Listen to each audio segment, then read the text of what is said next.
Today's Bible lesson comes from the book of John, chapter 11, verses 1 through 45. Now a certain man was ill, Lazarus of Bethany, the village of Mary, and her sister Martha.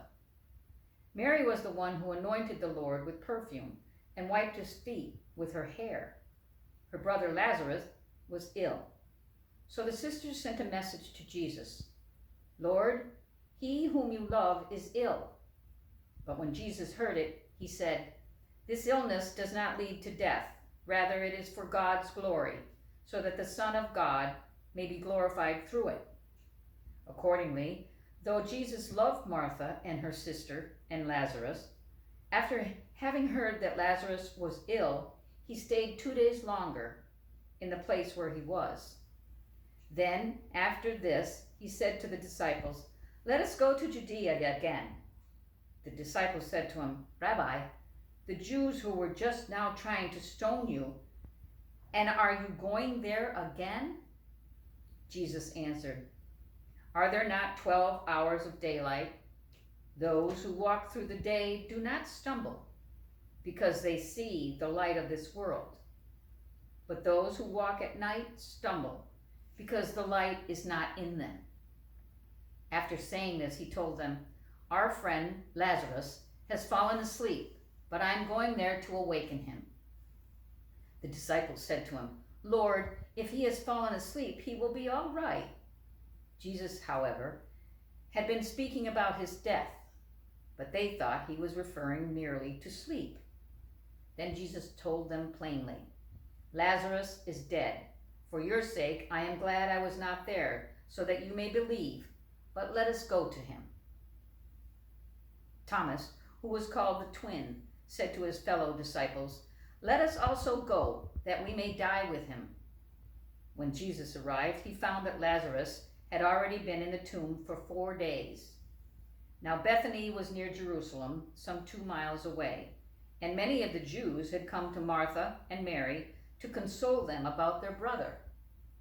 When Martha heard that Jesus was coming, she went and met him, while Mary stayed at home.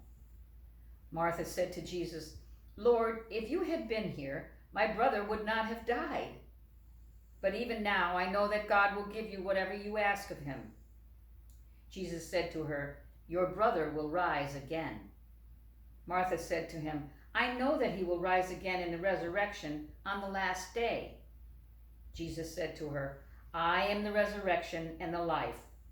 Those who believe in me, even though they die, will live. And everyone who lives and believes in me will never die. Do you believe this?" She said to him, "Yes, Lord, I believe that you are the Messiah, the Son of God, the one coming into the world." When she had said this, she went back and called her sister Mary and told her privately, "The teacher is here and is calling for you." And when she heard it, she got up quickly and went to him. Now Jesus had not yet come to the village, but was still at the place where Martha had met him. The Jews who were with her in the house, consoling her, saw Mary get up quickly and go out. They followed her because they thought that she was going to the tomb to weep there. When Mary came where Jesus was and saw him, she knelt at his feet and said to him, "Lord, if you had been here, my brother would not have died." When Jesus saw her weeping, and the Jews who came with her also weeping, he was greatly disturbed in spirit and deeply moved. He said, "Where have you laid him?" They said to him, "Lord, come and see." Jesus began to weep. So the Jews said, "See how he loved him."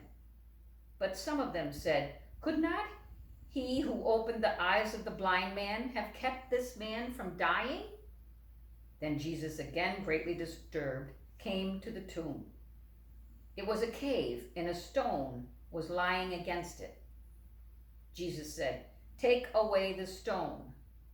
Martha, the sister of the dead man, said to him, "Lord, already there is a stench because he has been dead 4 days." Jesus said to her, "Did I not tell you that if you believed, you would see the glory of God?" So they took away the stone, and Jesus looked upward and said, Father, I thank you for having heard me. I knew that you always hear me, but I have said this for the sake of the crowd standing here, so that they may believe that you sent me." When he had said this, he cried with a loud voice, "Lazarus, come out!" The dead man came out, his hands and feet bound with strips of cloth, and his face wrapped in a cloth. Jesus said to them, "Unbind him and let him go." Many of the Jews, therefore, who had come with Mary and had seen what Jesus did, believed in him. This is the word of the Lord. Thanks be to God.